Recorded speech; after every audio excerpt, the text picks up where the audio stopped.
Good morning, ladies and gentlemen. And now, a word from Norm MacDonald. Hey, I guess there's this stream thing on the YouTube. All the kids are doing the YouTube these days, and they're watching these videos. I don't know. It sounds kind of gobbledygook to me. I don't know about all that, but there's this bear. He's kind of big, and he plays the drums. I don't know why you'd want to do that. That Carvey guy I used to work with on Saturday Night Live, yeah, he played the drums. That guy dressed like a woman, and an old one. Not even attractive. And he even dressed up as a turtle. I mean, if you wanna do something to a guy who dresses up as an old lady and a turtle does, I guess you'd play the drums. But anyway, so they want me on here to talk about this shirt that they've got here. It's some sort of communist dog. I don't know, but I guess you're supposed to love him or something like that. I don't know, but sounds like some sort of commie gobbledygook to me. I don't know. I guess it's not all that bad. I mean, it's not like he's wanting you to buy a crack whore t-shirt or something like that. But at any rate, I guess you can go to this here inner website. It's a bonfire.com. It's a slash thing, and then a don't see red love chunk. Like that fat kid from the Goonies. Why'd you name your dog after a fat kid? I mean, I guess you have a pretty low self-esteem if you're gonna do something like that. I mean, not like me. I'm pretty confident. I'm a confident fella. I'm just an old chunk of coal. But I guess I don't have to apologize for what I say. I wouldn't do that. I mean, I'm a comedian, for gosh sakes. I mean, that's ridiculous. But at any rate, so yeah, go buy this shirt. Another 5 days or something, and you can get a shirt about some commie gobbledygook. Anyway, that's all for me. Enjoy the show.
Good morning, Bears. Welcome, everyone. Thanks so much for being here today. Episode 53 of the Big Drum Bear Morning Show. Thanks for starting your day with us. I always appreciate that. I'm going to get this microphone out of my way. What's going on with that? So, first off, I want to start the show by saying big thanks to Norm MacDonald for joining us. That was insightful, and it's very gracious of him to stop by. A strained at best Norm MacDonald impression, but that was actually live. That was going on right then and there. So, oh wait, I'm not ending the show. Wait a minute. I just need that not gay Jared. See, I'm busy talking and I miss out on the fact that, hey, the music's still playing. So Yeah, glad people had fun with that. That was a fun thing to try and attempt. And maybe there'll be more of that to come. I was watching a few Norm videos earlier today, or listening to some Norm stuff, and it seemed to be appropriate. Plus, it's sort of connected with today's subject. I wanted to talk a little bit about the climate of apologizing. I know even Big Bear, he's done his own apology and things like that. And I happened to notice that apology video that he did to Rogan. I caught it like right when he released it as well. Like as soon as I got the notification for it, I was checking that out. And excuse me. Yeah, I thought more about that. And I tried to understand where he was coming from on that. And I when I recently looked at it, I noticed that the like to dislike ratio was pretty intense. Like usually you'll have a like to dislike ratio on a Big Bear video somewhere like maybe 13,000, maybe probably more likes, and then maybe at most a few hundred dislikes. But this was like 1.7 thousand dislikes on that video. And I thought, yeah, man, a lot of people just didn't dig the way he did that, but I appreciated that because he was real honest. He was really, really straightforward about that. And I've been kind of torn a little bit more about the Norm Macdonald apologizing recently, especially the stuff he said on The View. It was like, oh, man, it's like, don't apologize for being funny. That's not good, when it's perfectly legitimate humor and what you meant, what you were saying was not horrific, especially in this climate where people are, finding any occasion to say that something you say is horrible or hate speech.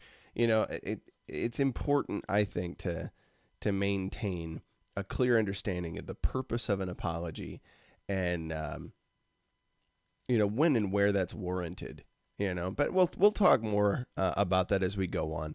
I also want to spend some time today talking about one of my favorite bands of all time. I speak, of course, of Rush. And those of you who've checked out my Big Drum Bear Twitter profile, you can always follow me on Twitter at Big Drum Bear 1, number 1. Just sort of started that up yesterday, and I got like 3 tweets out, in a day. That's a lot for me. I don't usually get that many going of anything. I've got 2 other Twitter accounts, that I did one for my Steady in Time website, and another one was just like a personal, kind of Twitter thing. But I thought I should probably get get one of those Twitter handles for the Big Drum Bear Show, and it's amazing what kind of response I got like right away. That was impressive to see. But my first tweet right out the gate was to say happy 50th anniversary to Rush, because yesterday was the 50th anniversary of the start of that band in 1968. And I just thought that was kind of neat. So thought I'd share a little bit on that. But as cool as they are, they still, live in Canada and in Ontario for that matter. So I feel empathy for them, I guess. I don't know if they consider it a situation to have empathy needed for, because I think most of the guys have made it pretty clear they tend to lean more left, which isn't too unexpected for a lot of Canadians. But yeah, just interesting, interesting folks, and it'd be cool to talk a little bit about them and how they influenced my interest in drums. Neil Peart, especially the drummer there. Pretty cool deal. So we'll dig into that. Yeah, so I did an ad for the shirt there. Those who may have missed that, feel free to go and check that out in the replay. We had Norm Macdonald drop in. I can't even do the quotes in the window. Drop in. Yeah. I think it's safe to say that everybody knows that was an impression. But yeah, just so there's no libel or anything. Yeah, like I'm saying Norm Macdonald came to my show. So sooner or later, I'm going to get someone trying to make me apologize for saying that that happened. You fake Norm's voice. That's like hate speech or something somehow. Like, Wait, doing an impression of someone is now hate speech. It wouldn't shock me if that came to pass. Let's just put it that way. But yeah, I'd like to see what Norm has to say in future time about another product that we talk about on this show. And I had a little message here from the founder of this particular product, Mr. Steve Pinder, 1911 Bear, as you all affectionately know him. And he says, I will put the mugs back up when the shirts are done with their first run. Well, that's kind of you. And he said, I will put both mug designs up along with a sticker. There's another mug design? I didn't even know about that. That's awesome. Well, shoot, you got to send me a picture of the other mug design so I can share that with people and let them know, hey, there's going to be not one, but two awesome mug designs. You know, feel free to pop me that over Hangouts or something, and I'll get it right up here in the show today. You know, if you want, you know, we'll come back to Pinder's ugly mug and see what's going on with that. But Pinder's thug mug. It's thug life. Nice. That would be awesome. I'd be all over that. I'd buy one of each. Oh. So is it like when Ben Shapiro debated Cenk Uygur, and then he was on Crowder's show, and they did the thug life, you know, try to run game on them. You know how that goes. One of my favorite bits with those guys. Oh, yes. So that was a wild story yesterday. Oh my gosh. I didn't see that coming at all. I didn't see where you were going with that. I just saw something about dogs eating men or something, and I didn't know exactly what was up. And then you're talking about this whole bit with the Rottweilers, and then you turned the gun sideways and it backed off. Oh my goodness. That was pretty hilarious. I didn't get to finish the whole deal. I had other business to attend to. And I was losing connection a little bit during watching some of that live, but that was funny. Oh man. Oh my gosh. Jewish thug life. Very nice. That's appropriate. You can have a backwards cap on with Star David on the back part. That'd be fairly appropriate, you know. Though I suppose Ben Shapiro might say it's mildly inappropriate for a mug bearing your face. But he's at least happy that you're not wearing shorts that bear most of your legs, you know. So as long as you don't have that on your mug, right, Pinder's ugly legs or something like that, then I think Ben will probably be okay with it, right? As long as when you drink out of it, it begins to snow in April, right?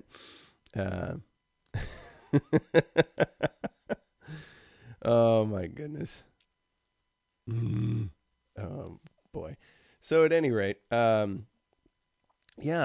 speaking of Jews, Andrew Klavan the other day was discussing a little bit about memes. Saying I didn't go through the whole thing to see whether he was kidding about this or this was a serious thing. I think he was serious that the EU is banning memes, right? Like taking screen grabs and then captioning them and doing different things with them. That is now being outlawed in the EU. If that's apocryphal, feel free to correct me on it. Bounties on Dom's head. That's hilarious. Very funny, Kick ya. You know, that's half the reason I come on and do this show every morning is because you guys make me laugh so much. I spend most of my time laughing. So funny. For shekels under your pillow. Oh my gosh. That's hilarious. All right. So Andrew Klavan, talking about this meme thing. Did anybody else see that? And does anybody else know was that a joke or was that a serious article that he'd been sharing?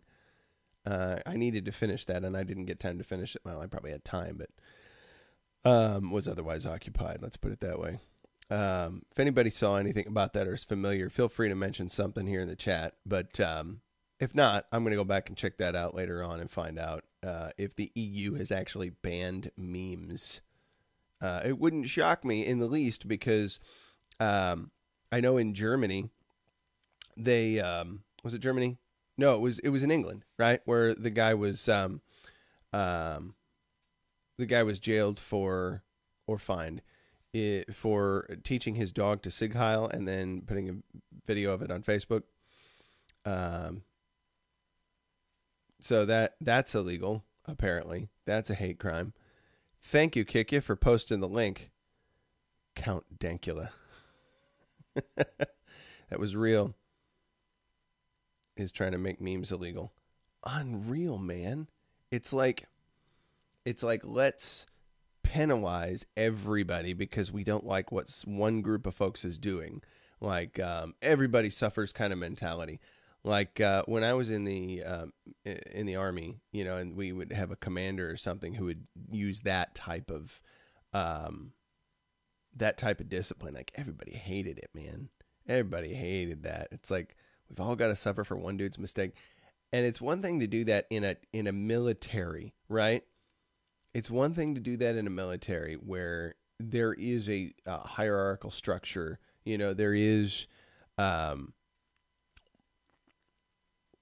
is a requirement for you to follow lawful orders given by superiors for the good order and discipline of a functioning military. But for citizenry of a nation or group of nations, for a governing body to restrict your ability to express yourself, especially in a way that's largely hilarious. And if you don't want to see it, you don't look at it, right? You can turn your device off or, I don't know, just choose to go other places. You can create your own echo chambers, right? You can totally do that if you want to. It's called unfriending, right?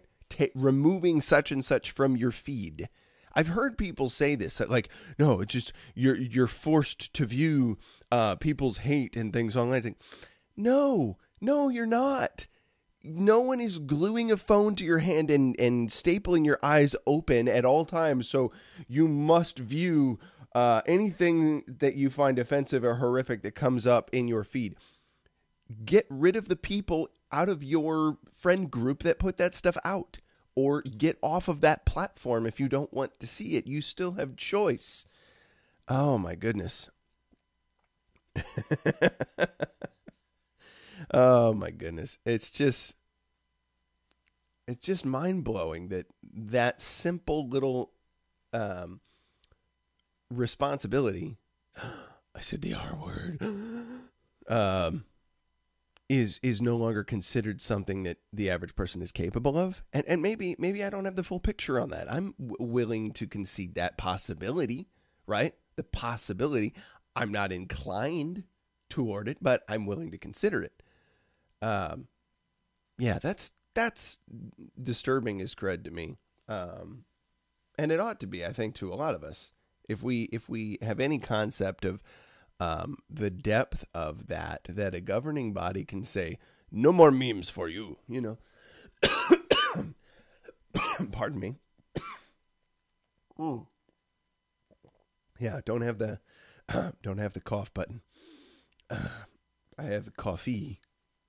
And by the way, this is a message to the WOJCICKIs and the Dorseys of the world.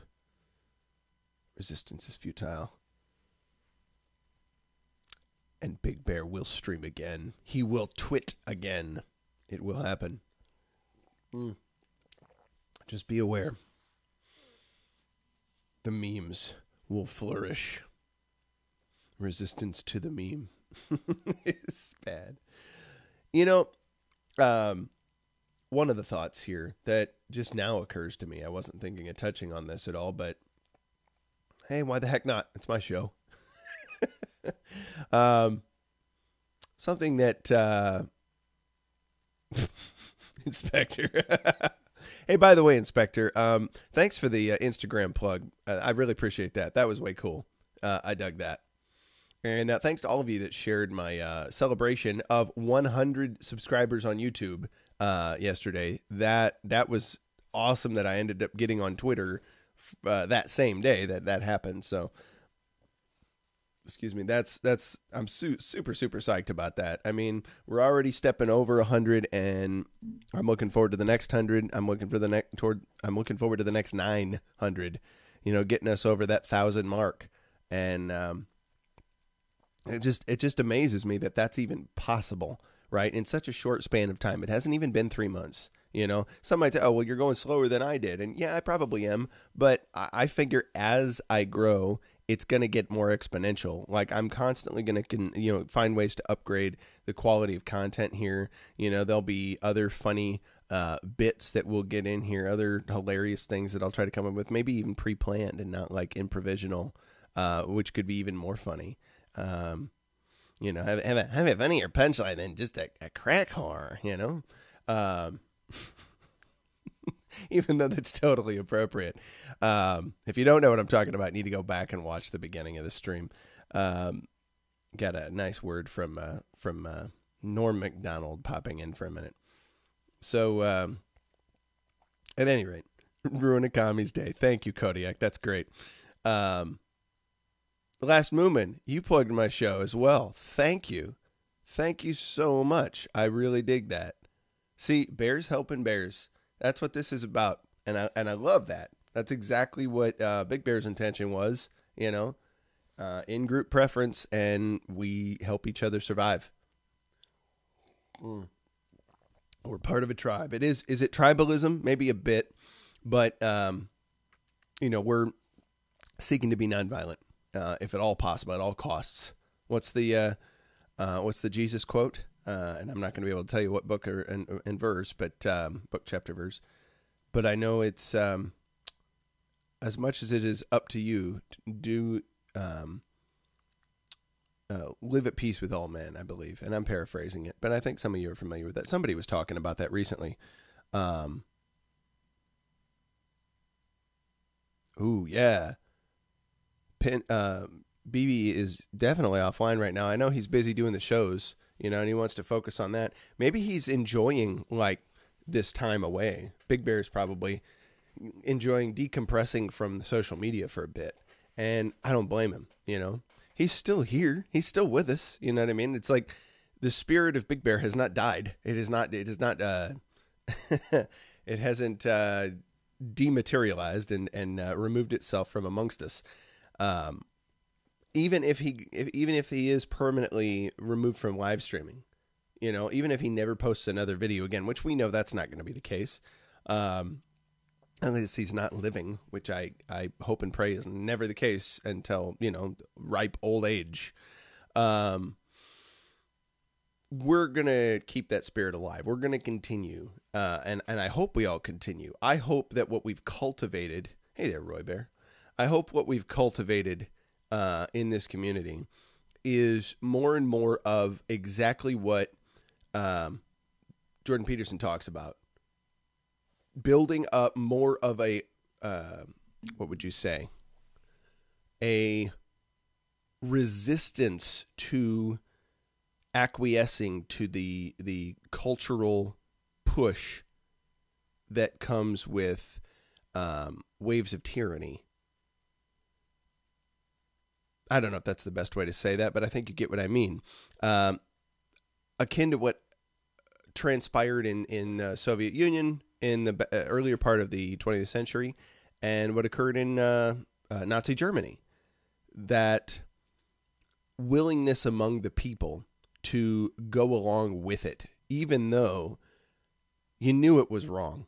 You knew in your core something was wrong about that. But if you were able to lie to yourself, if you were able to accept lies continually, if you allowed your character to be diminished more and more and more, you could more easily go along with it.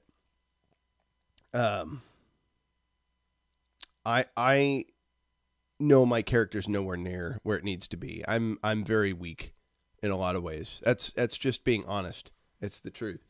I have aspects in my character that fail horribly. But Let's see here. Oh, somebody said something about Alex Jones. I think Alex Jones reported the monkey porn to get bears ready to maul. Good PR trick. LOL. See, I can be a conspiracy theorist too. Nice clamping. I dig that. That's good stuff. No, I appreciate that, Kick Ya. Thank you for saying so. And I wasn't suggesting that. I'm talking about my own recognized flaws in my character. I have a lesser capacity than I ought to stay on task, to accomplish things I know need to be done in a timely fashion, to I think always be upfront. You know, I struggle with that at times, out of fear, whatever the case may be. Just self-discipline in general is a difficult thing for me in areas where I want to have it, where I know I would be better off having it in more abundance. So, niceness is appropriate, right? Niceness can be appropriate because I like to give people the benefit of the doubt, right? I figure that's useful for communication, right? And communication is an antidote to a lot of unnecessary suffering, right? You can avoid so much of it by being willing to communicate and do so honestly. But that means start with yourself, be honest. So I see that in this community, we encourage each other to continue to pursue that, right? We encourage each other to build our competencies up in different areas of life, and most importantly, in recognizing who we are. It's that first rule in the non-commissioned officers guide, I guess it would be, or the course that you go to for the advanced non-commissioned officer training in the Air Force, and I suppose it's similar in the Army. Know yourself and seek out self-improvement. My good friend Tom, who I spoke about, the guy that encouraged me when I did my physical fitness test recently, that ran a lap, his final lap out of the 6 that make up a mile and a half, his final quarter-mile lap, he ran that in a minute 22. Mind-blowing. And watching that inspired me to finish out and get that test done within my time frame, and to want to push on and get better and better. That same guy encouraged me many years ago to remember that first rule: know yourself and seek out self-improvement. You constantly want to be aware of who you are, what your strengths and weaknesses are, and seek to eliminate weakness. Seek to improve upon those things so that you can better carry loads, right? Because gaining rank, for example, within the military is not an occasion to just have your own way the way you want it. Yes, that's part of it, but with that added privilege comes greater responsibility, right? And if you wear it poorly, you're going to negatively impact a greater number of people, right? Like, it behooves you, as we often say, it is incumbent upon you to wear that power appropriately. And you have to be aware of that the whole time, every day. You've got to be aware of what responsibilities are on your shoulders, and that there's a need for you to be prepared to take up more, because eventually the people that are above you are going to retire. They're going to move on. They're going to go somewhere else, and they're going to need you to step into positions of higher responsibility. So are you prepared to carry that power? Some people, they're not, and they sit back and they coast. I've probably done it multiple times, when I shouldn't be. Not probably, I'm certain I have, But, if you keep on recognizing that, not just to saying, oh, well, I'm okay the way I am, and not self-reflecting, not taking a look inside, then you're doomed to not appropriately wear that power. You're doomed to that kind of future with it. So this community is a stopgap measure to help a lot of us be the kind of people we want to be in a world that is ever encroaching on our abilities to live as we see fit. We're less apt to take for granted the freedoms that we've been we've been gifted with, right? That we've inherited in a sense from those that fought and died, experienced brutal sufferings in their life in order to see it that we would have the ability to live by our own determinations, that we could have less suffering and we'd have the freedom to reduce the suffering of others in this world because they'd seen what it could be like and they thought, well, it's up to us to figure out how to make sure that future generations have that option, and it's up to them to keep it. The Congress came out, I guess, I should say the Constitutional Convention, whatever, I guess you would refer to that as. I'm going to have trouble remembering what actual group that was. After after the Constitution had been assembled and we officially had a system of government, I don't know whether this story is apocryphal or not, but someone shouted out of the crowd and said, "What kind of government have you given us?" And I believe it was Benjamin Franklin who is said to have replied, "A republic, if you can keep it." So, just thoughts on that. Wasn't planning to go there, but it seemed appropriate. Despite whatever happens with Big Bear, despite whatever happens to people who really got some of the traction going for this community, there'll be many of us in our own little niches doing what we do. And when we have that purpose of wanting to serve others, and to figure out how we can do that better every day, well, now we have a bit of purpose behind us, don't we? And I think it makes it a little easier for us to get up in the morning. Makes us more motivated to see what things we can do. Maybe improves our creativity. That's what I think it's done for me. That's how I think I've felt over the last few months here. Really glad to be a part of this. Thanks so much, everybody, for welcoming me in and supporting what's been going on here. So moving on to the topic that I had in mind. Norm Macdonald made some comments in support of a couple of his friends and the way in which he made those comments. Oh,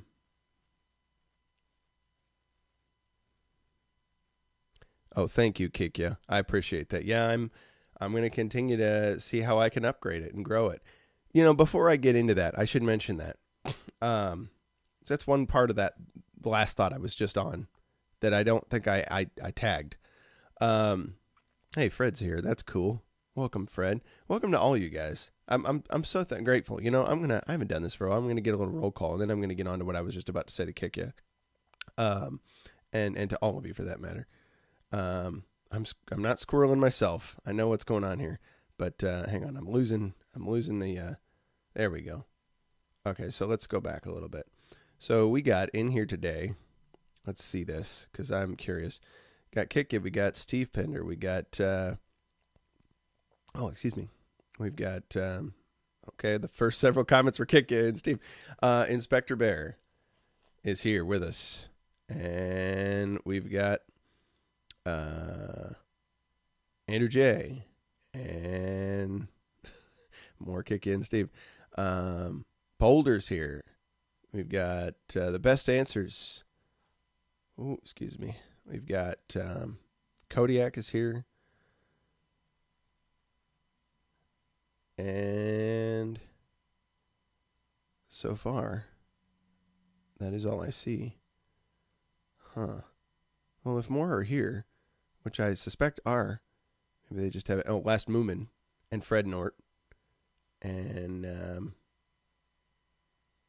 yeah, that's all I see so far. Glampin. There you go. I didn't say you already.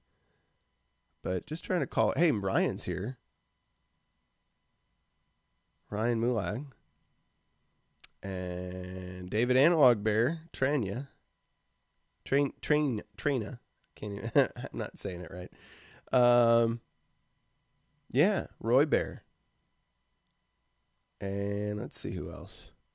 Man, we got so many bears up in here, man. It's so good. A lot of coolness. Very, very cool. I'm appreciative of every last one of you. Robot Bear. Hey, cool. We got him too. And Honky. Thank you. Glad to see you, sir. Hope you're feeling well today.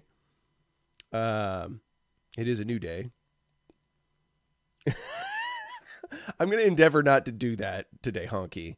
And I would say I'm sorry in a sense to see that happen to you yesterday. But I'm glad that I talked about what I talked about because I knew it was important. Yeah, absolutely, man. We love you and we're glad you're here. And I love every single one of these bears that comes in here and contributes. I get more editing ability with my videos. I didn't know that. That's cool. I have to check that out. Bisky's here. What's up? Bisky in the house.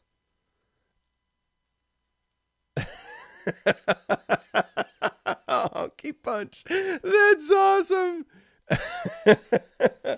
Uh-oh. Kick you outed, Bisky. That's funny. All right. So here's what I was going to say. I went back over the videos last night. By the way, if you look in our let me shake the table a little more. Earthquake.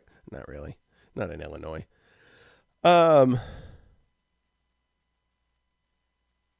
Let's see here now. I'm trying to think of what I was just about to say. I went back over the videos that I've made over the last few months, and I was trying to deposit them in the different playlists, right? Try to update the playlist so that they're current. And as of early this morning, all the playlists are they're up to date. They're loaded right. So you can check out our interviews that we've had thus far. I haven't gotten into any other canoe live streams yet. I'm probably going to get at least one more of those before the wintertime comes. And who knows, maybe we'll get a wintertime canoe, which would be really cool. But I haven't done any of those other side videos for a while. So I might see what other kind of cool stuff I could come up with, what other categories I could dig into. Looking back over those, like since the very first one, I did watch the progression, and then around the late 30s, the numbered live streams in about 38 or 9, I started to try and mess with OBS a little bit. I tried to get into doing this better, and for the last 2 weeks, I've watched how that's dramatically changed. I've massively changed how I do this, and it's definitely stepped up in production quality. It's definitely stepped up in focus. I definitely have a much more guided purpose. And then Big Bear got kicked off of streaming on YouTube, and that really put a fire under my butt in some ways. And, hashtag let Big Bear stream, as always, right? That's a big reason of why I'm doing what I'm doing, because that's egregious. That's horrific. That for the reason that was given, it's stupid. It's absolutely stupid. And I know he's going to be back. I know we can fight the WOJCICKI ridiculousness. He does not get permanently banned for that. There's just too much of an outcry. There's got to be enough folks around here to give enough of an outcry to say, this has got to stop. This has got to go. Otherwise we're going to become like white farmers in South Africa, if it's not stopped. And I think there's enough of us that recognize that potential and are saying, no, not going to do it. At any rate, it's been interesting to watch that transformation, that movement forward. And I owe a lot of it to you guys and your encouragements. Getting a chance to be on Steve's show. I've been on Field of Bears. And I want to go back and do that again at some point. I want to continue my conversation with him. It was getting interesting. Having Eric Nimmer pop in here, that's been a big deal to me. That's pretty awesome. The guy who opens for Owen is coming and checking out my stream. Like, what the heck is that, man? That's awesome. That's way cool. I don't expect anything like that, And then, to see him live streaming the other day, he's like, man, we had, Steven Crowder was in here. He's like so famous. I didn't even know how famous he was, and maybe he wasn't as big a Crowder fan. I don't know. Maybe he was, but it's just really neat to see how people I kind of look up to a little bit are looking up to others, you know, and that's fun to watch. That's fun to see. So I'm grateful for that. I'm grateful for their presence, you know, and encouraging me, because they're getting encouraged as well, and they know what it's like. And who knows where this will go? Who knows where this could go? If we're already here and it's only been 2.5 to 3 months. Actually, I think we just hit the 3-month mark, didn't we? We did just recently. What is it? September now? We're about to. If we haven't yet, we're darn about to. I think we just did. Was it on a 20 something? I think it was I thought it was the 19th. Hang on. Hold the phone. I'm going to answer this question, because now I want to know. Now I want to know, when did this channel start? There is a specific day that the channel began, and I'm going to tell you when that day was, or better yet, I can do this. I can see when my first email was. Okay. All right. So this is just kind of fun. I'm curious now. Is it my 3rd month anniversary today? Because if so, Andy from Google. And that was June 19th. Wow. Because I'm pretty sure I started the YouTube channel on the 19th. June 20th. Okay, so tomorrow. First vid was June 20th.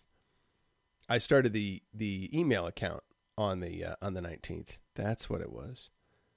Wow, man. That's nuts. Oh, I didn't realize. I'm really bad at remembering dates for things.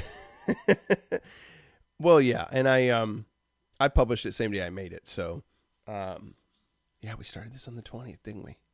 So yesterday was Rush's 50th anniversary. Tomorrow is my 3-month. And that's kind of fun. I mean, that doesn't mean anything necessarily, but it's kind of all coinciding close together. Yeah, it's been wild to look back on this. You know, I just looked at the analytics yesterday. We're over 40,000, over 42,000 watch minutes of videos watched in this channel over the last 3 months. Over almost to 50,000. I think if I looked at it now, it'd be closer to 50,000, which is ridiculous. I'm pretty sure Kick is a pretty big fan. She's been one of my biggest, and I'm appreciative.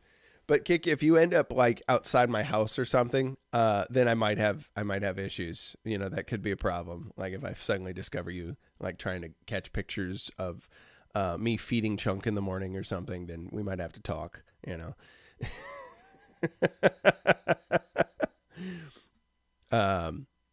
You know what, Andrew J? That's a great idea. In fact, I'll tell you what. Those of you who can make a short video with your phone or your computer or something, send me a short video clip telling me about your first experience watching me and what it's meant to you. I'd love to make a compilation of people that have loved this stream so far and create a video with music and some other things out of that. That would be wonderful to me. Wow, Inspector, you did those calculations quick. That's crazy. With your shirt, Kick ya? Nice. That'd be great. Yeah, when the shirts come in that. By the way, so 5 days until the, I'll just mention this, 5 days until the Love Chunky or Akami shirt finishes. And then it should be anywhere between 7 to 14 days until they get to you. I don't think it's quite that long, but it could be as much as that. So, yeah, I'd love that, Kiki. That'd be amazing. And of course, Kiki, I know you're going for the tried and true Kami Red. That's the way that a lot of people want to do this, except for Harold Green, who is of course getting green.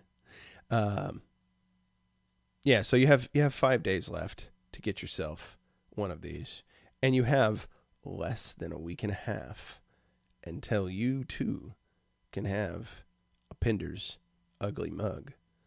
Norm McDonald is wandering back in here. I wonder if he has some things to to tell us about the Pender's Ugly Mug. Norm, would you be willing to tell us what you think about this mug coming on? Hey, you got a mug there, huh? That you're gonna drink out of that? Yes, Norm, I'm gonna drink out of that. Yeah, what are you gonna drink out of a mug for with that guy's ugly face on it? I mean, well, first off, he looks like he probably makes it snow in April. In your neighborhood, he's probably one of those people. But you're not supposed to say that because it's pretty well known that they kind of control Hollywood. Those shekel carrying folk. Yeah, they're odd folk. They like to drink wine. I hear they drink a lot of wine. Is that what they do, Norm? They drink. Yeah, they drink this weird wine. They call it Manischewitz. It's a weird word, isn't it? It's a strange kind of sound. I mean, it sounds like some sort of commie gobbledygook to me, but they seem to like. Yeah. Excuse me, Norm. It's early. Hey, sounds like you got a bit of a cough there. You doing all right? Well, I've been better. See, I'm only drinking out of this Star Trek mug, Oh, you're one of those nerds, huh? You got one of those that Captain Kirk guy. What's his name? William Shatner. Him and that other guy on there, the guy with the pointed ears. They were both Jews as well. You gotta watch out for those guys. Kind of shifty. Never know what they're up to. Is that right? Yeah. Well, yeah, I'll try to get myself a Pender's Ugly Mug to drink out of, and maybe I'll be in better shape.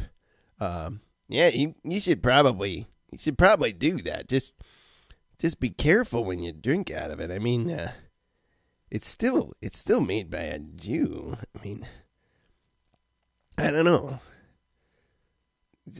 Shifty looking guys. Those guys. Yeah, it's true, but you gotta love them, Well, I guess Jesus was all right. He's a pretty good one. I guess we could all agree about that. Yeah. I'd say I'm a fan. Well, I don't really have anything else to say. Nothing that's that funny. Anyway, I'm just an old chunk of coal who doesn't know much about much at all. So I'm gonna head on and I'm gonna go hang out with Spade and I'll talk to you later. All right, Norm. Thanks for coming by, man. I appreciate it. Norm McDonald, everybody. Norm McDonald. And yeah, you want to go ahead and get yourself a Pender's Ugly Mug in about a week and a half when it becomes available again. 2 new designs, so that ought to be appropriate. Thanks for bearing with me through some Norm McDonald with my coughing fits and all. For those of you that missed it at the beginning. Yeah, I have no material. I'm just I'm doing the same crap I always do, except with the Norm voice now. So, yeah, I suppose it's time now that we're 50 minutes into the flipping podcast. I know you never see him at the same time, Inspector. You're right. Ryan. Oh, he says, okay, Steve Pinder, 1911 Bear. If Pinder is an Ashkenazi Jew, but looks like he has the Downs, does that make him a muggle like the rest of us?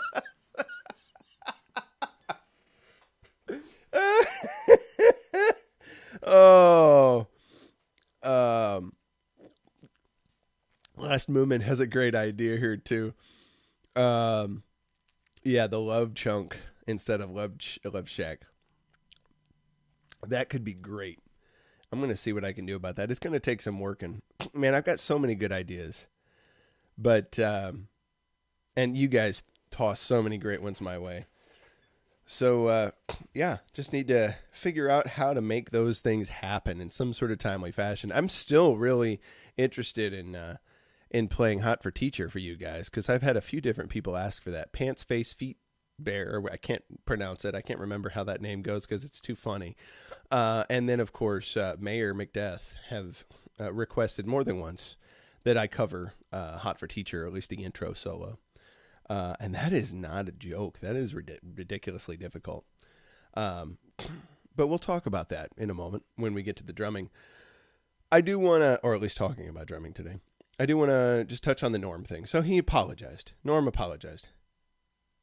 Pants, feet, fat face. Pants, feet, fat face. It's such a hilarious name. Oh, my gosh. Yes. Man. Oh, excuse me. Yeah, I just have to clear the throat a little bit. Talking a lot is more difficult than you would think. You know, continually speaking for long periods of time. I've had a lot of practice at this over many, many, many years. Anybody who knows me well will tell you that. And I think just in the few months that you guys have gotten to know me, it's fairly obvious. If it's not, you're clearly new. So even with all that background, even with all that experience, you still got to stay hydrated, hydrated with coffee, and make sure that you can continue to speak clearly over long periods of time. Endurance, it's a rough thing, especially when you start doing odd voices that get your throat going weird ways. Excuse me. Yeah, I was emulating our previous guest there. Oh, excuse me. Now, yeah, I would imagine 8 hours of welding theory. Good night, Inspector. I can only imagine. That would be brutal. Kiki says, I never had that problem. Let's see. Jeremy wrote me a parody about how first time meeting in WoW. Okay. It was called Spore Sack. It's a very parodyable song. Yes, I suppose it would be. That's pretty funny. I like that. Norm Macdonald. I'm going to do this today, right? It's going to happen. And now we get to the titled subject. 53 minutes in. Norm Macdonald made an apology on The View for some comments he made in an article. We know about this. And it was a little upsetting to me because this is the guy who stood up for he stood up for comedy. He stood up for the freedom to say what he believed was appropriate, what was hilarious. Even when he got fired from the Weekend Update, you know, on Saturday Night Live and subsequently the show. But numerous times, Norm has been willing to say things that people were going to be offended by, which is the nature of speaking, as we all know, right? In order to think, you have to risk... In order to think, you have to risk being offensive.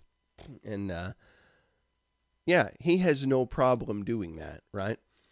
He's done a fantastic job continually setting the bar for that. And some of my favorite comedians, like Brian Regan, for example, Norm will say that Brian is one of his favorites, you know? It's like... I never really appreciated his stuff until I think more recent times. I used to, but I didn't always get it. You know, I just was told, my uncle used to tell me, yeah, Norm's one of the funniest guys of all time, but I didn't understand that because I didn't see how he was doing comedy. And then when I think I saw Big Bear talking about, no, it was before that because I'd seen this I'm Not Norm channel pop up and I'd see some of these Norm bits come around and I'd started watching some of this. I'm like, wow, Norm was actually really flipping hilarious. And then Big Bear did a whole thing on it a while back where he talked about how Norm would use different devices of comedy and how he'd be relentless at driving a point home, even when it wasn't considered popular, and how he'd work an audience, you know, an audience that was kind of like booing him for a joke. You know, he'd just keep saying the thing that made them uncomfortable until they laughed at it. Like he was masterful at that. And he comes across as an idiot, right? He comes across as kind kind of slow and not really with it, you know. And nothing could be farther from the truth when you see him in deeper interviews and stuff, where like with Larry King or with other people he's done stuff with. He's extremely intelligent. You know, he's kind of not playing that caricature that he's done for so many years. He's just, I mean, he can be that way because so many of his friends say, yeah, that's the way he is in real life a lot of times. But he's actually very introspective. He's very, very deep thinker, massive IQ, and just an interesting guy. And I think a really pivotal figure in comedy. You know, I thought that even before Crowder was talking about him recently. But, yeah, to see him go on there and say, well, you know, I shouldn't have said, you know, saying that you'd have to have Down syndrome to not understand, you know, that, or you'd have to have Down syndrome to say, how did he put that? That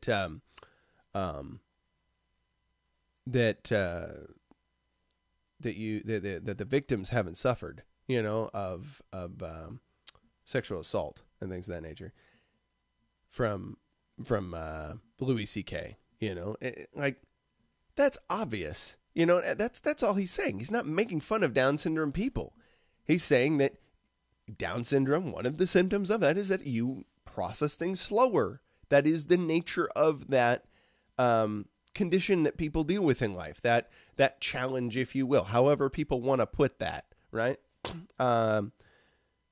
Having that circumstance that you exist in, that's part of the deal. Your ability to process information and process stimuli around you is much slower, oftentimes, than the vast majority of the rest of people around you. And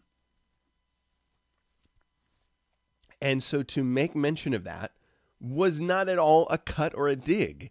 And it shouldn't be like something you'd have to apologize for, because it's a really emphatic way to make the point.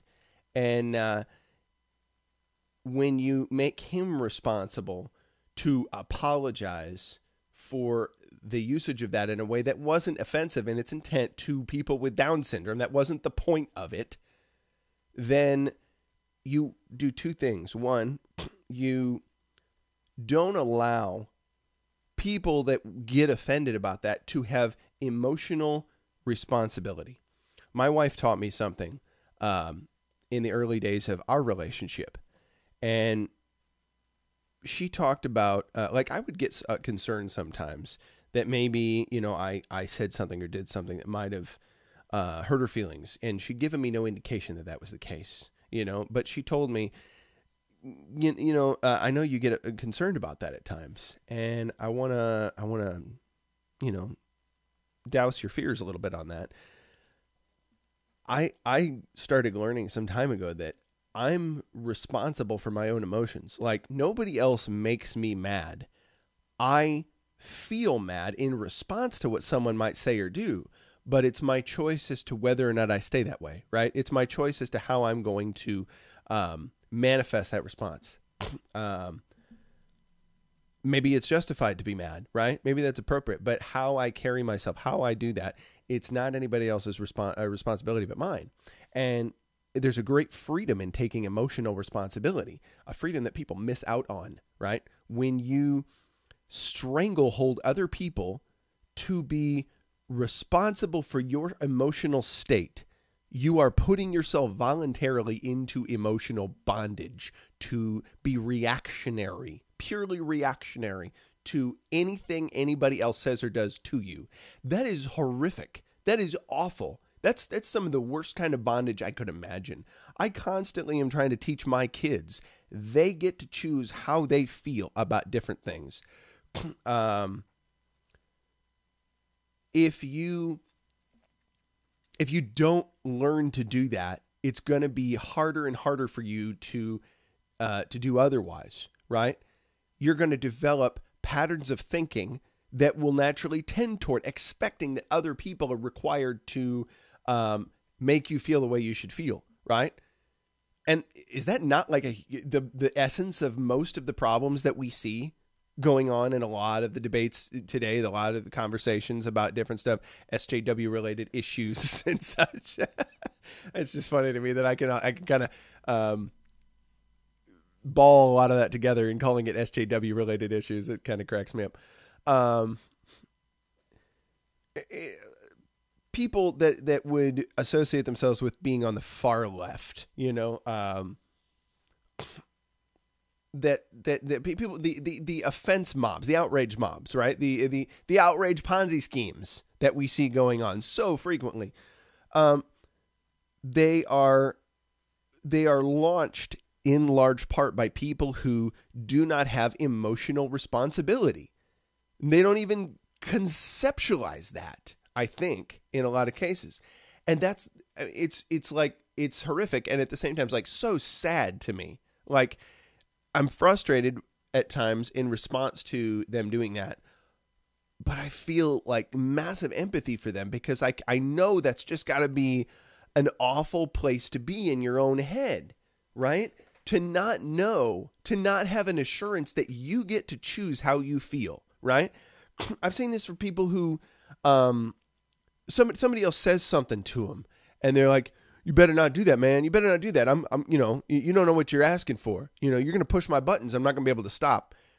I will say that there are times where even I have a difficulty, being able to keep my emotions in check, but it's my responsibility to do it. It's nobody else's, right? I have to take appropriate action to make sure that I don't react to something that I don't manifest physical reactions to things that are socially inappropriate or just inappropriate, period.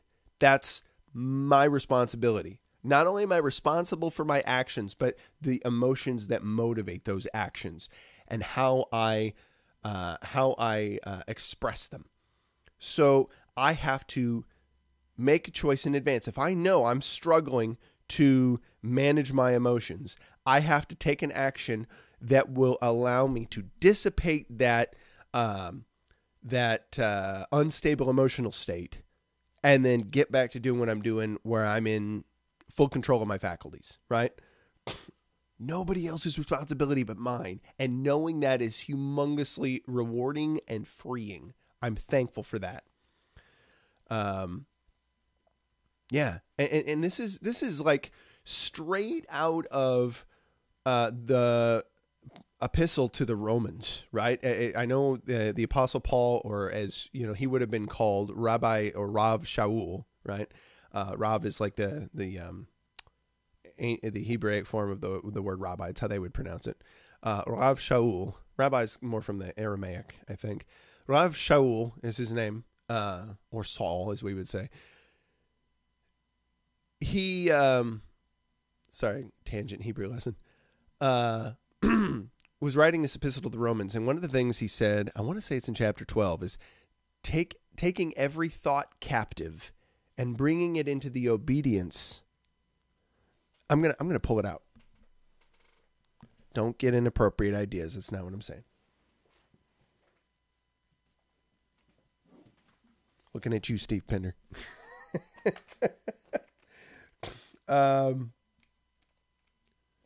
Let's see here. I want to read it. I want to read it legit because I know it's here. Let's see now. Hey, cool. I still have a bookmark in here.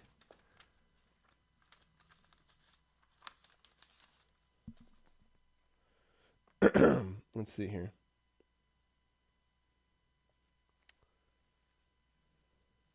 Let's see. Taking every thought captive. All right. I anticipated it. That's what it was, David. Here's what I'm going to do. BLUE-BIBLE. If you're ever looking for an online Bible, blueletterbible.org is a great place to go. No, I'm not sponsored by them at all. And I think they might be a little concerned to be sponsored by a show like mine. But, yes, let's see. THOUGHT, captive. I know this is going to come up. Come on now. Where was this verse? Because this is so paramount, man. This is like killer.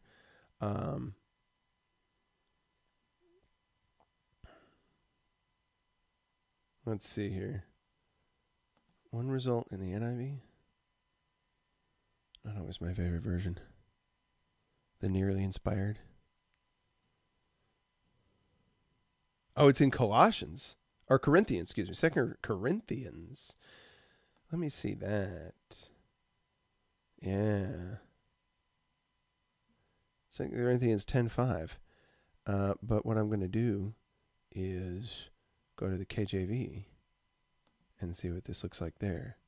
That's my old school. Sometimes the language of the KJV is just, it's more conducive to memorizing, right?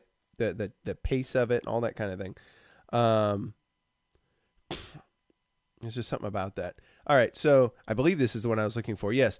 Casting down imaginations and every high thing that exalts itself against the knowledge of God, and bringing into captivity every thought to the obedience of Christ. And he starts this whole chapter 10. Now I, Paul, myself, I'm just giving you the context of the first few verses. Now I, Paul, myself, beseech you by the meekness. Remember, we've talked about meekness before. Not like being all, squirrely little, I don't say much. I'm kind of tame and you're not concerned about me in the least. That's not meekness. Meekness is standing with a sword sheathed, ready for action, like speaking softly but carrying a big stick, right? You have power, but you don't use it. Now I, Paul, beseech you by the meekness and gentleness of Christ. So we have two words there, which I find interesting. They could be synonyms in some ways, but and they kind of are, but there's a heavier meaning behind that, and I think that's worthwhile. Who in presence am base among you, but being absent am bold toward you. But I beseech you that I may not be bold when I am present with that confidence, wherewith I think to be bold against some, which think of us as if we walked according to the flesh. For though we walk in the flesh, we do not war after the flesh. For the weapons of our warfare are not carnal, but mighty. Right? They're not fleshly, they're not earthly stuff, but they're mighty through God to the pulling down of strongholds, right? Casting down, this is it. What's doing the casting down? The weapons of our warfare, right? That are mighty through God to the pulling down of strongholds. They're used for casting down imaginations and every high thing that exalts itself against the knowledge of God, and bringing into captivity. This is what the weapons of our warfare do. They bring into captivity every thought to the obedience of Christ. One of the weapons you have in dealing with the insanities of this world, the things that you come up against at times,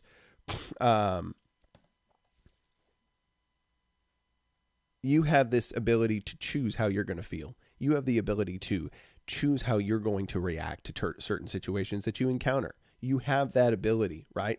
And that's given to you, at least from the biblical view, through God in Christ, right? Because of what that relationship has done for your heart, for your ability to have a different place to draw from, right?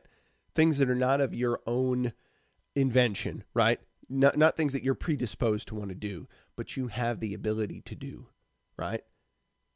You're given the ability to do. Steve, killing me, man. Yeah, the KJV glamp and tends to be a lot more poetic. There's something I enjoy about that. And one of the other things, too, it's a great study resource. I'll mention that because the KJV is not without errors in translation. It has problems, right? It's not perfect. But it's over 400 years old. Most of the errors are extremely well known and documented by this point in time, right? And it's not even so much errors. In some cases it is, right? But in a lot of cases, it's much more that it's just an incompleteness. Think of it less as an error in translation and much more as an incompleteness. Now, something like the NIV, where you have entire sections of verse removed because they make an argument, well, that was probably just added by a well-meaning scribe. It was in the majority text, right? The larger body of textual evidence that we have about the scripture does include a lot of these portions that were fully removed, maybe occasionally put in a footnote in the NIV version. I'm just saying. Is it a usable Bible? Is it very readable? Absolutely. But just food for thought. Always be willing to go back to the original language, dig in, understand the context of the culture. It comes so much more alive to you when you study it, whatever your perspective on it is, right?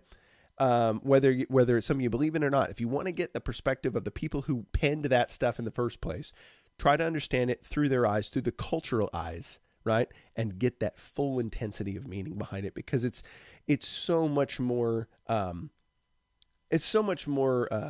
fruitful. It's much more vivid and engaging that way, I find. But all that aside, you have the ability to choose how you feel.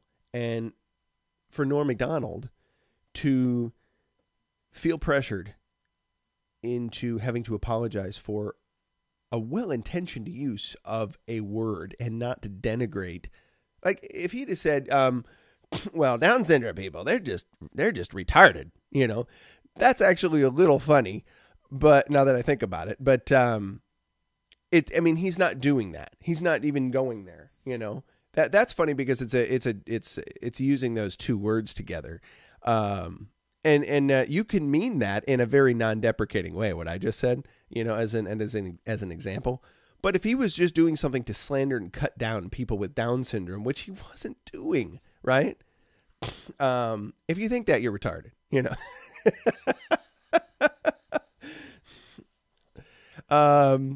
Yes, Kick, yeah, exactly.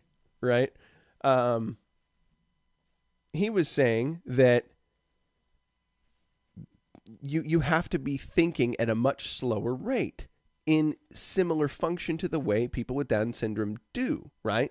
And it's like, if they did, we would understand it. We would get it. It's like they came with a slower processor. That's just the deal in life. I'm not saying anything negative about them, but he's saying to the average individual person, you should be able to get, you have the capacity. He's actually, how would I put that? With that statement, saying that the vast majority of people are actually very smart and very capable of understanding what he meant with that statement.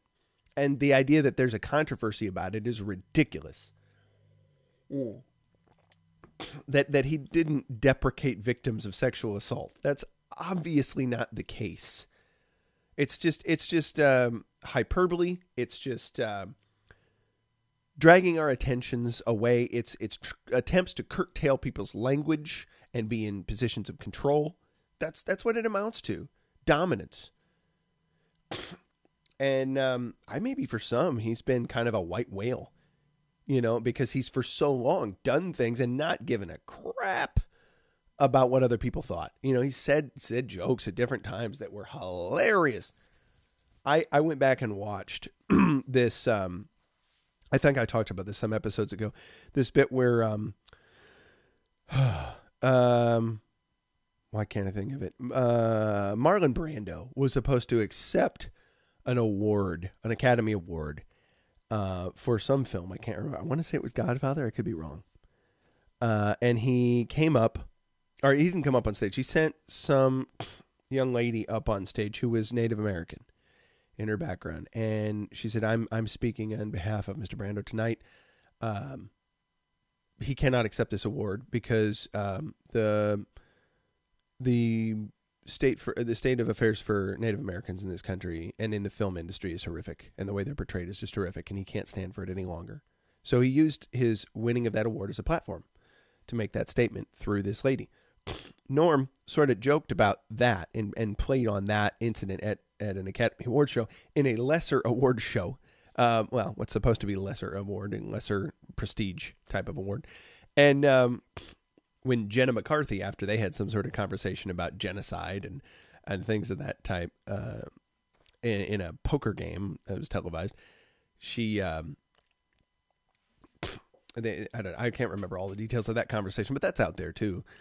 And then he goes up and says Jenna McCarthy can't accept this award that she's been given tonight, and instead, on her behalf, we have this Native American gentleman coming up to speak about a very important issue. And it's just sort of remembering that whole ridiculous, well, I shouldn't call that ridiculous, I guess that whole event of Marlon Brando's doing, but in a hilarious reconstruction by Norm Macdonald.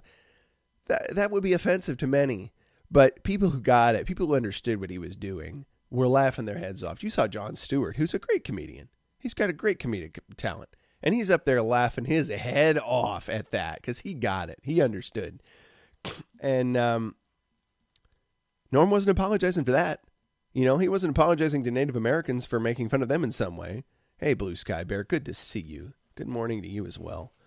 But he's apologizing for this, and it was upsetting to me. I mean, like, apologies in and of themselves are not bad, right? I think they're appropriate at certain points in time, and I thought Big Bear was very, very humble to come forward and apologize about his digging in on Rogan. And he was very precise about how he did it, too. He's like, I'm not saying what I said was all wrong. I'm just saying that my personal attacks on him were unwarranted, right? I dug in too deep on him, and it was inappropriate. And he was big enough to admit that. I respect that.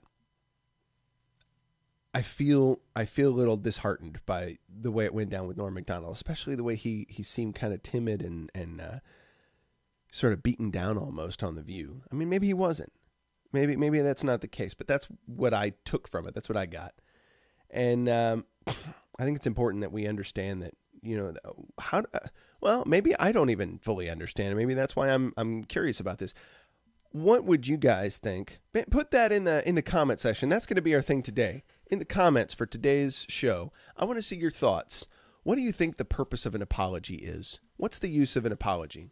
You know, what if you had to put it into words? You can put it here if you want to, but the weightier thing would be put comments. You know, definitely after this video is done, comments. You know, take a few minutes, and I'll try to be done soon enough so that you can come in and do it. Write it down on a notepad file or something like that, and then cut and paste it in later, whatever you got to do. But yeah, I'd love to actually get actual replay comments that people can read on the video that are good food for thought on this topic. What is an apology in your mind? How would you define it? What's the purpose of it? When is it warranted, and when is it clearly not warranted? When is it not a good idea? I think that's something worth considering. I think it's something to think about. Because people can, just as Jordan Peterson talked about this, that he's not always inclined to call, say, a trans student by their preferred pronoun. He said it would depend on who was asking and the manner in which they were asking. Was it a genuine desire of someone who is struggling to understand their identity as a human being? Or is it an attempt to constrain my language, an attempt to gain an upper hand over me in some way and manipulate me? And if that's the case, I don't do them any service by acquiescing to their attempted manipulation. I don't do myself a service in that either. So that's an error to be avoided. And I will use my best judgments in that situation to decide what I'm going to do. Apologies, I would say the same thing. Is it always appropriate? Is it always necessary to so do for things that you said with intention just because someone is offended? And you must consider that, yes, whatever you say is likely going to offend somebody, and that is the nature of speaking, right? And you have to accept that you and everybody else are responsible for their own emotional state.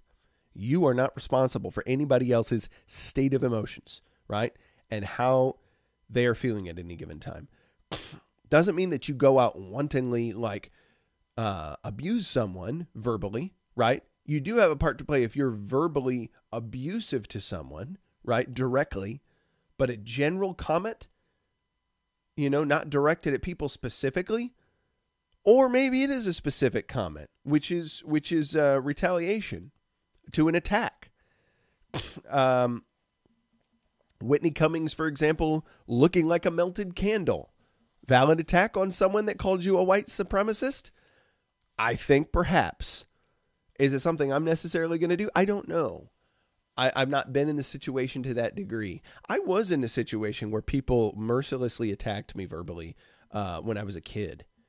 And I didn't deal with it right away. For years, I had kids that made fun of me. When I still have, as you can hear often, right, sinus difficulties of one form or another. People have gone through all the different theories about what that is, right? And some have said deviated septum. Some have said that you just have hypersensitive sinuses and that they get triggered by all kinds of stuff. Some say I have like deep allergies. Who knows what the case may be? I've had it looked at and there's no real conclusiveness to knowing what that's about. And sometimes it seems to be more triggered by higher levels of stress. You know, I more often, right? Some people thought, is it a Tourette's tic? What is it? And they call booger sugar. Well, that's not too far off from what the kids said. I mean, I was called Booger Kid relentlessly throughout a lot of first and second grade. I was Booger Kid, period. That was the deal. And eventually I ran with it. You know, I literally ran with it. I'd chase kids around the playground, you know, saying, oh, I'm going to get my boogers on you. I'm Booger Kid. And I thought, haha, I'll get right back at them, you know, but that didn't really help me socially in any way. It just ostracized me more. So it was a tough time navigating that. Social world for me was odd. You know, my mom has even theorized at times, and I don't know that I fully agree with this or not. And not to denigrate her, it's just a difference of opinion. She has suspected or perhaps surmised at times that maybe I have some form or have dealt with some form of autistic behavior somewhere on that spectrum, like mild form of it. Or I have symptoms that might be akin to that. I don't know that that's the case. I definitely had a different experience socially. There were certain cues that I didn't pick up on. Still to this day, I don't always pick up on, but I've learned to. I've certainly developed a better understanding of how to read people's nonverbal communication, their body language, to read tones of their voice a little bit better. And I think my attention is just diverted to so many different places. It's difficult for me to focus in on certain stuff, especially then. I had far less discipline with it. I've definitely developed that. The military helped a little bit. When you have failings in that department with an NCO, they'll let you know. Push-ups is a good motivator.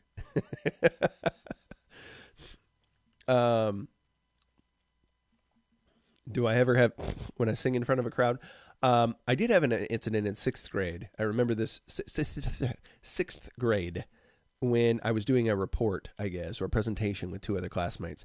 And I wasn't speaking in the moment, one of the others was, and we were all, you know, directing attention to this poster that was about our little group project.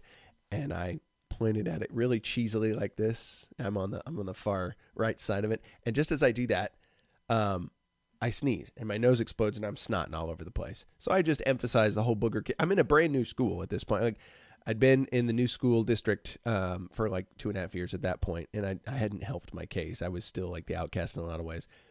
Still a bit of a misfit. But I rocked this one pretty well. Just honked all over the place. Massively embarrassing. But nevertheless, that's what I did. And yeah, I don't know. It's been a weird exploration to figure that one out. Nevertheless, I struggle with that. I mean, kids were pretty relentless, and I didn't behave more forthrightly with it. I didn't understand that I could set boundaries with people socially. I didn't even know how to set boundaries for myself socially. I didn't know what the rules were. I wasn't getting that clear. As I got a little older and I got into music, that helped me develop some confidence, right? I knew that was something I could do and do well. I'd had multiple examples of me doing that well, and I've shown other kids I can do that well. One kid in particular that I remember, Garrett was his name, and I love this guy because he was a catalyst for some great stuff in my life. Garrett, if you're out there, man, you did some really, really good stuff for me, man, and I really appreciate that. Garrett gave me the opportunity to whoop his backside pretty heavily. It was the end of the day. It was 7th grade, end of the day. and we were in our homeroom, and we were waiting for the buses to arrive. We had some time before then, and I wanted to use one of the computers and listen on headphones to a CD that was a favorite of mine. Well, a bunch of the kids who found it amusing to torment me at times decided one after the other to go up behind me, right, and then reach out and push the reset button on the computer repeatedly while I was sitting there, and I just snapped. It was done. This was before the influx of school shootings, began to be on the rise. Thank God, I wasn't predisposed to that type of thing ever. It was just the little fisticuffs, Like the last kid that did it was this Garrett guy, and he came up behind me, did it, and that's all I saw. I saw red at that point. I saw red.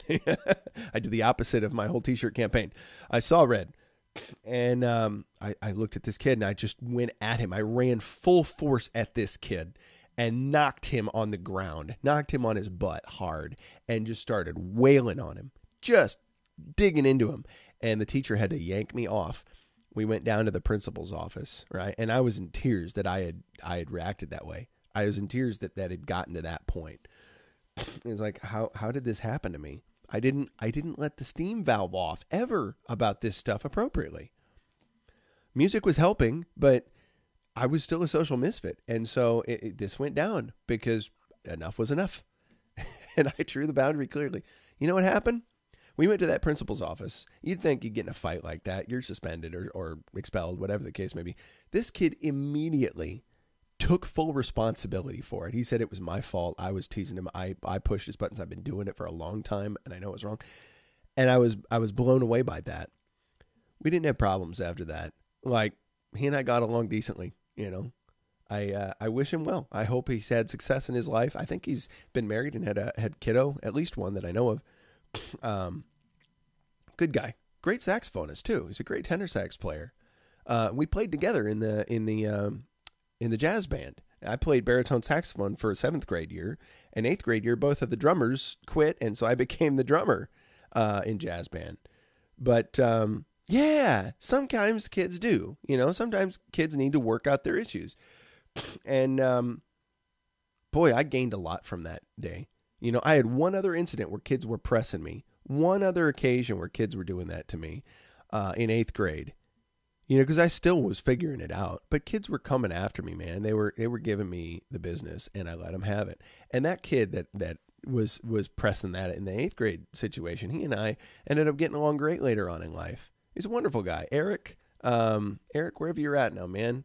He and I used to keep up somewhat decently, but I've lost track of him over the years. Eric A. and Garrett R. Wherever you guys are. I won't put out your full name. I won't dox you. But those guys did a wonderful thing for me, and I was appreciative. So I learned that you can take emotional responsibility for yourself. I wasn't done with that lesson. I got bits and pieces more of it throughout my military career, and I'm still learning things today. But yeah. Had I not had those experiences, I probably would have been much more of an indoor cat, blue sky. It would have been easy to do. Here, I haven't digitized these yet, but this is little old me way back in the day. It's my mom and myself there with the drumsticks, and those two guys are members of a regional Christian rock band called Echelon. And they were my mom's band that she was in. It wasn't her band in particular, but she was the keyboardist and singer for them. They were Grateful Living was their name. And then I think they changed it to Vessel. Vessel was opening for Echelon in Morton, Illinois back in 1996. And I had just 6 months earlier started learning to play drums. And I was helping out Vessel for sound check. And Echelon said, hey, You've been learning our songs too. I mentioned that. Like, I've been playing along with your album all the time at home since I'd seen them 6 months earlier at a youth retreat in St. Louis. It's like, you want to play soundcheck with us? Sure. And then they're like, hey, shoot, you want to play this song with us tonight? A couple tunes, like during our set. We're not going to have the drummer here or the bass player here. It's like we're we're pretty much gonna just the two of us play guitar and bass, and then we'll have pre-recorded tracks to play with for most of our concert. The full group couldn't come, but they were like, "You want to play a couple tunes with us?" Yeah, it was awesome, man. So I was totally psyched, and I'd been heavily influenced already at that point by Rush, and now Echelon, some Jars of Clay that had informed a lot of my playing, and I gained a lot of confidence through those experiences. Drums was a huge help for me to focus my emotions, my thoughts. It's been that throughout my life. It served a huge purpose, and now I can use it as a vehicle to teach kids how they can order their lives better than I do now, to understand what the most important things in life are, to improve mentally, physically, in favor with God in terms of your purpose, knowing your purpose, being aware of it, and in relationship with people, right? To be aware of your audience as well as your bandmates. Yeah, I once had hair. Oh, here's one more picture, by the way. This is when I was about 15 or 16. There's BDB with some hair, hanging out in the backyard of my folks' house with one of my cymbals and sticks. That was my lion's mane.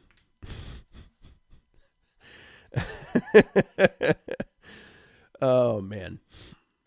Yeah, I grew up glamping, playing on songs like Flood, and then they had another album that I can't think of the name of all of a sudden. It was like yellow colored, and there were some really cool tunes on there. Tea and Sympathy, I think, was one of the ones that I had a fun time with. At any rate, so I think I'll talk about Rush stuff another day. I've been at this an hour and a half. I'll probably let you guys get on with your day. Do bear in mind, you have 5 days. You have 5 days to do something meaningful with your wardrobe. Why not? Get the gift that keeps on giving, that slams communism, that chides it for thinking that it's a viable governmental system. And then when you think about drinking from a Pender's Ugly Mug. Just bear this in mind. Party with your inner Jew. Enjoy a Pender's Ugly Mug, as any reasonable human being should. Make it snow in April. Get the Pender's Ugly Mug. So, this has been an interesting day. Think about this. Don't forget to get the comments. Totally want to see your comments about apologies, the purpose of appropriate times and inappropriate times. Loved that, because that's what makes this whole thing grow, and it helps other people who come to this, right? They can read that more easily than this streaming chat that goes like insanely fast. It doesn't go that fast. We've only got 16 people in here, but over time it will continue to. So we might as well set the habits now. But I'm grateful for your presence here. I'm grateful for your ears and your eyes. Thanks so much for the support. Thanks for 3 wonderful months. I mean, tomorrow is that 3-month anniversary, so I'll see what we can do to celebrate a little bit. Until then, engage your mind, engage your heart, engage your mind and your body and your heart, and seek to serve the ultimate purpose. Hey, I finally got it right. How about that? Bears, love you guys. Hey, hashtag let Big Bear stream. Keep the bear community strong. We'll see you. Peace, Bears.